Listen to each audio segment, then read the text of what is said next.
And to the Son, and to the Holy Spirit, both now and ever, and to ages of ages. Amen. We're still celebrating Theophany, the baptism of Christ in the Jordan by John.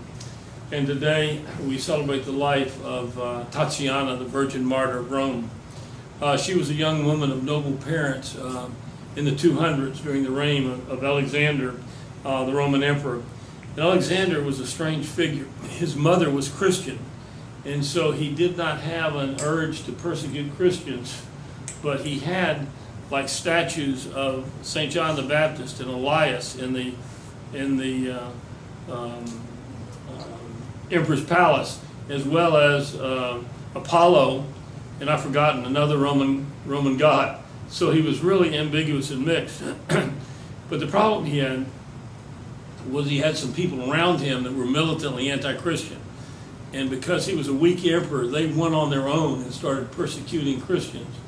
And they hauled Tatiana in. Obviously, she was giving alms to the poor and taking care of imprisoned Christians.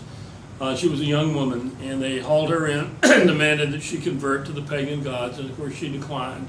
And they began to torture her. They cut parts of her body off. They tore iron rakes through her flesh. And that night she was by herself in the cell, just praying for God's help. And he sent an angel to her and healed her and told her that God would be with her. And so the next morning when they hauled her out again, she was fully healed. And 8 of the 15 or so torturers looked at this and fell down and said, "We believe in your God, Christ." And of course the torturers got mad and had them beheaded. So then they threw her to the lions. And the lions came over like kitty cats for her to pet. And so as it went on.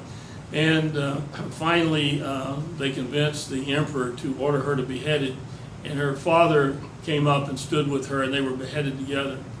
And she's an example of courage of a young person who is loyal to Christ, notwithstanding the adversity around them.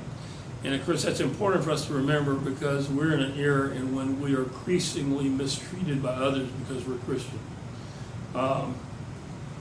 Who was it? The lesbian female comedian. DeGeneres? Huh? Ellen DeGeneres? No. Ellen's not fat. This is the fat girl. Oh, yeah, I know who you're talking about. She pronounced angrily that we Christians are more dangerous terrorists than the Muslim jihadists, which is kind of strange since we don't go around killing people. But so that is echoed among the progressive voices in the Democratic Party, which is a problem. And that's echoed by some of the people who are Muslims who pick up that cry. And so we are facing increasing discrimination around, as the hobby lobbyist person who hauled in the court, the poor elderly nuns who were taking care of dying people, who were ordered by Obama's Department of Health to have insurance that provided for abortion for their workers and for contraceptive, including aborted contraception. And so they finally won in court, but the issue's not going to stop. And so we need to be prepared to have the courage of Tatiana of Rome. In the name of the Father, and Son, and Holy Spirit, both now and ever. Amen.